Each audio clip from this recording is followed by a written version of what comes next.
Welcome to the Livin'Sky podcast, a show about raising connected, resilient kids in a world that often forgets what they need most. I'm Lena Livin'Sky, a pediatric speech-language pathologist, holistic feeding specialist, and a mom, here to help you understand your child's body, behavior, and biology in a whole new way. Each episode brings you simple, practical tools to support healthy eating, development, and family connection without the overwhelm. Thanks for listening. I'm so glad you're here. Let's dive in. Welcome to the Livin'Sky podcast, your go-to source for healthy living and valuable insights into child development and family health. I'm your host, Paulina Livin'Sky, or Lena for short. As an SLP specializing in feeding, and most importantly, a mom, my work in holistic health reflects both my professional experience and personal journey. For over a decade, I've passionately studied and researched this field. Now I work with parents of children with chronic disorders, helping them heal and thrive. Join me for a mix of solo and guest episodes featuring experts in the health and wellness space. I can't wait to dive in, and also, I have a toddler, so I gotta get going. Let's get the show on the road. Welcome to the Livin'Sky podcast, a show for parents and parents-to-be, as well as practitioners, all about child wellness. I'm your host, Lena Livin'Sky, and today I'm excited to introduce to you the Bloom Pediatric Feeding Therapy Framework, which is something that I have created and I'm so excited about. As regular listeners know, here on the Livin'Sky podcast, we explore topics such as healthy living, child development, feeding, gut health, sleep, and mental health. Today's episode fits perfectly within our mission as we dive into the Bloom framework, an approach that's changing lives one mealtime at a time. But before we dive in, I want to thank all the parents, caregivers, and professionals who tune in each week, whether you're dealing with picky eating, sensory challenges around food, or simply looking to create healthier mealtime experiences. This episode is designed to give you practical insight and fresh perspective. So what exactly is the Bloom framework? At its core, Bloom is a comprehensive child-centered approach to pediatric feeding therapy that recognizes that feeding is not just a mechanical process, but a holistic experience involving sensory, emotional, developmental, and familial components, right? The family plays a big role in feeding. And the name Bloom isn't just a pretty metaphor, it's an acronym that captures the essence of this framework. So B stands for balanced health, ensuring we're addressing all aspects of the child's physical and mental well-being as it relates to feeding. L represents learned oral skills, developing the fundamental motor abilities needed for successful eating and drinking. The first O is for optimal microbiome, recognizing the crucial role that gut health plays in the child's relationship with food and in feeding overall. The second O stands for open exploration, creating opportunities for children to discover food through play and sensory experiences. And finally, M represents mealtime boundaries, establishing consistent supportive routines that promote positive feeding experiences. So together, these elements create a framework that helps children not just eat better, but improve picky eating tendencies for lifelong healthy habits. So the Bloom framework didn't just emerge from thin air. It's grounded in solid developmental science, evidence-based practices, and years of my personal experiences working with feeding clients, ranging from severe to mild picky eaters. Let's dive into the fascinating research that supports each component. So the first one, again, balanced health. It recognizes that nutrition, sensory processing, and physical well-being are all interconnected. So according to research, a whole child perspective integrating sensory, motor, oral motor, behavioral, learning, medical, nutritional factors is essential for effectively addressing feeding challenges. So this holistic view is at the heart of our balanced health component. And it is so important because I can't even tell you how many times I have witnessed feeding only being treated as one part of, let's say, the Bloom framework, as just one part of the child's deficits. For example, just focusing on behavioral issues or just focusing on oral motor issues and ignoring the rest of that holistic view. That unfortunately doesn't work. The child has behavioral issues around food. That is because something is off balance. Perhaps they're having chewing difficulties. Perhaps they're having sensory issues. Perhaps they're constipated and their stomach doesn't feel well when they're eating, or they have some kind of negative associations around food. There's so many things that could be happening that we always need to zoom out into this holistic view, into this Bloom framework view of the child to really look at every single skill and component of the framework to help the child wholeheartedly and holistically. Now, when it comes to learned oral skills, there is decades of research in oral motor development. We know that children with feeding challenges often struggle with the mechanical aspects of eating. And studies show that early feeding practices significantly impact oral motor development and can contribute to picky eating tendencies later in childhood, right? Because if the child is not ready to eat a certain consistency, or they're having difficulties, they're not swallowing safely, that can be very detrimental to feeding in general and make them want to avoid food. The optimal microbiome component, to me, this one is perhaps the most important to discuss here, just because it is so often omitted. And this is something that we can no longer ignore, given all this cutting edge research on the gut-brain connection. Recent studies demonstrate that a disturbed early gut microbiota is implicated in allergic and autoimmune diseases. It highlights how crucial gut development is to overall development. The microbiome literally shapes how children interact with food, because we don't technically eat our food. It's all the bacteria in our gut that feeds on our food, and then we get what's left over. If we have a cookie, we're not feeding ourselves, we're feeding our bacteria. And if it is a cookie, it's probably the bad kind of bacteria, some kind of bacterial overgrowth, which is actually starving for this type of sugar and carbs and starches. The microbiome shapes how children interact with food. It shapes their sensory preferences. It shapes their taste preferences. It shapes their appetite. It shapes just so many different functions that we need to work optimally for us to be adventurous eaters. The microbiome really can no longer be ignored. It is such an important part of our health and well-being, and a huge part of our feeding development. Open exploration is supported by multiple studies showing that pressure-free, playful interaction with food reduces anxiety. So that just highlights how important a non-pressure approach really is. And when we do have this non-pressure approach, and we engage our kids in preparing foods and shopping for foods and creating fun plates with different types of foods, right? Perhaps like a little birdie with a pancake and some fruits. Whatever it is where kids get engaged and they're not pressured to try foods, they tend to try foods. The mealtime boundaries element, which is the last component of Bloom, it draws from research on family systems and routine building. Children thrive on routines, and studies emphasize that early life is a critical period as our gut microbiota establishes here and may impact both current and future health. Making structured meal times crucial for creating the environment where healthy development can flourish.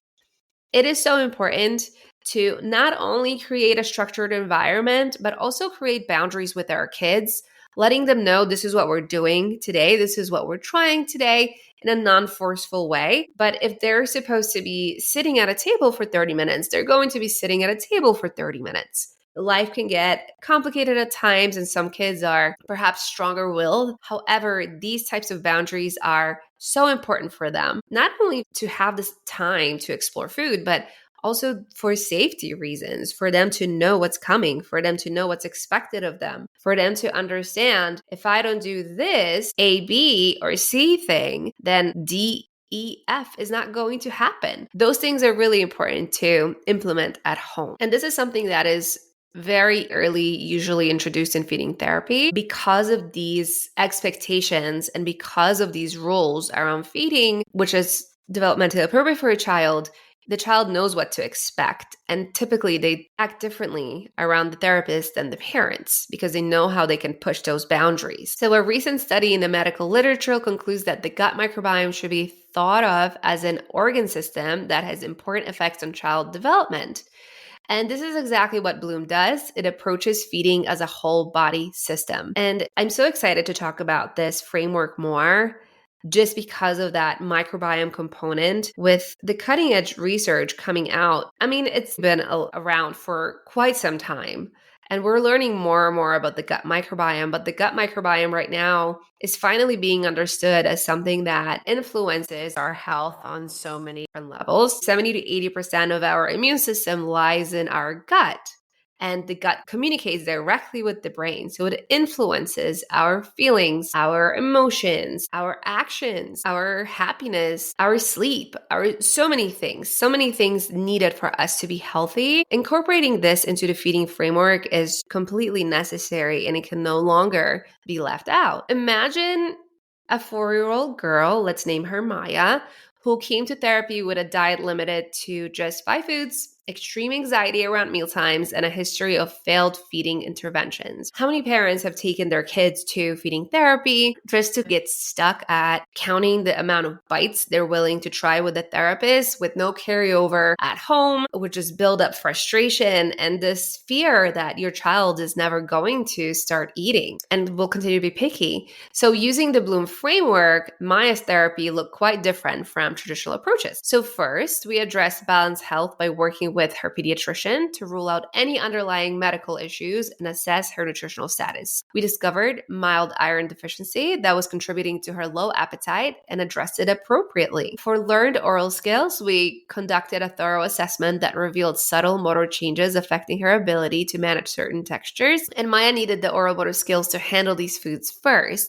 We incorporated targeted exercises disguised as games to strengthen these skills. And the optimal microbiome component involved working with her family on gut supporting foods. We needed to be strategic about including probiotic rich foods and meat stock, which is usually an easy addition. Even if the child won't eat soup, you can cook things in the meat stock, and that is very healing to the gut and it helps to rebuild it. Open exploration became central to every session. Food was introduced in playful context, building towers with cucumber slices, making food faces, and telling stories with different foods as characters. And it was all without pressure to eat. Research says that restricted diets are more common among children with sensory sensitivities, and these principles apply to all children with sensory-based feeding challenges. So sometimes that means that even touching the food for a child might be difficult, or even smelling the food, or even sometimes the sight of the food, just seeing it can be difficult. Incorporating these foods into play and taking the pressure off of the child eating them, it is very important for the child to explore this way without the pressure to eat, to help them overcome that fear of eating, which often is present in picky eaters. And mealtime boundaries were established through consistent schedules, clear start and end cues for meals, and family-style serving that gave Maya appropriate control while maintaining structure. Within 6 months, Maya's food repertoire tripled, her gut health improved, and most importantly, mealtimes transformed from battlegrounds to enjoyable family experiences. That's the power of the Bloom approach. If you're inspired to incorporate the Bloom framework at home or in your practice, here are some concrete steps to begin. For balanced health, you can start with a comprehensive assessment. You can go see a pediatrician, and hopefully an integrative pediatrician who's willing to think outside of the box and look at a broader assessment to make sure we're not missing anything, looking at nutritional deficiencies, any medical contributors to feeling challenges like reflux, allergies, and sometimes addressing these underlying issues creates a foundation for progress, and you can even see progress without therapy. To support learned oral skills, you can observe your child's abilities with different textures and utensils. If they struggle with certain foods, consider whether it's the flavor that they reject or the texture that challenges their oral motor skills. Are they pocketing food? Are they leaving it in their cheeks? Are they having trouble chewing some things? These are observations we need to make sure that their oral motor skills are adequate for eating every food we're expecting them to eat, and to make sure they don't need help to develop some of these skills. For optimal microbiome, introducing probiotic foods that your child already likes, maybe that's yogurt, and try to introduce it or try to serve it without sugar. And if sugar needs to be added, maybe adding a little bit of honey or some kind of fruit. Kefir, you can add it to smoothies, healthy smoothies. Fermented pickles, perhaps they would like it on their sandwich. Perhaps some sauerkraut, or let's say they like a certain type of soup, you can add in some sauerkraut juice to it. So they don't have to chew the sauerkraut, but there's the actual juice. It's just as good for introducing the probiotic foods. So that's something that you can add. And of course, I'm a big fan of the GAPS diet. So the meat stock, which is the basis for the diet, it is so healing to the gut. Meat stock should definitely be introduced if tolerated and if able to eat meat. Reducing processed foods and sugar is going to help a ton. Sugar is a huge gut disruptor, as well as starchy foods. They feed the bad bacteria in the gut, the overload that's happening, the bad bacteria that causes the leaky gut. So if we want to starve them out, we need to get rid of their food source, the sugars and the processed foods and the starches. And if your doctor recommends, you might want to do a probiotic supplement, but we should really focus on the food more so than taking supplements at this point, unless this is something that your medical provider really think is going to be helpful. Many families see significant improvement in picky eating tendencies when gut health is addressed. Things like sensory issues becoming lesser, being able to tolerate textures they weren't able to tolerate before, being able to explore more and be open to trying new flavors. These are often noted when the gut microbiome improves. So embracing open exploration by creating food play opportunities outside of meal times. You can set up sensory bins with dry pasta, rice, or beans. Let children help in food preparation. That is so big. They're so much more willing to try something if they cut it themselves and if they saw how it was prepared. Or create art with food coloring, of course, naturally based. We don't want any of those dyes. These are all the ways you can build comfort with foods without the pressure to eat. And then establishing mealtime boundaries by setting consistent meal and snack times, turning off screens during meal times, sitting together as a family when possible, and clearly marking the beginning and end of meal times with simple rituals or cues. Perhaps most importantly, remember that progress happens in small steps. A child who touches a new food today might lick it next week and eventually take a bite. Each interaction is valuable, even if it doesn't end with consumption. So as we wrap up today's introduction to the Bloom Pediatric Feeding Therapy Framework, I want to emphasize that this is just the beginning of the conversation. In future episodes, we'll dive deeper into each component of Bloom, especially the connection between gut health and feeding that we're so passionate about here on the Livin'Sky podcast. And if you're excited to learn more, I recommend starting with our companion ebook, Bloom, a new approach to pediatric feeding therapy, which gives you the introduction information you need to get started. And you can find the link in our show notes. If your child is struggling with picky eating and you really don't know what to do, conventional therapy has failed you, you're not seeing progress, you're at your wit's end, you don't want to be making separate meals for your child anymore, you don't want to struggle around food, and you don't want to just feed them the same bland food every single day because you know that nutrition is very important to health, schedule a free consultation with me. I will be happy to give you specialized advice for your child's need to help them overcome some of these challenges and get to the root cause of what's really causing this. And I'd love to hear your thoughts and questions about the Bloom framework. Does your child struggle with picky eating or sensory food aversions? Have you noticed connections between their gut health and picky eating tendencies? And please reach out through our website or social media channels, and your questions might shape our future episodes. Thank you for joining me today on this exploration of a more holistic approach to pediatric feeding therapy. Remember that, like a flower, improving picky eating tendencies unfolds naturally when given the right conditions to bloom. Until next time, here's to raising healthy, happy children and improving picky eating tendencies one meal at a time. Thank you so much for tuning in today and being a part of the Livin'Sky community. I hope you learned something new and inspiring that you can apply in your life right away. If you have a minute, please leave us a 5-star review. It really helps us grow and for other parents like you to find us.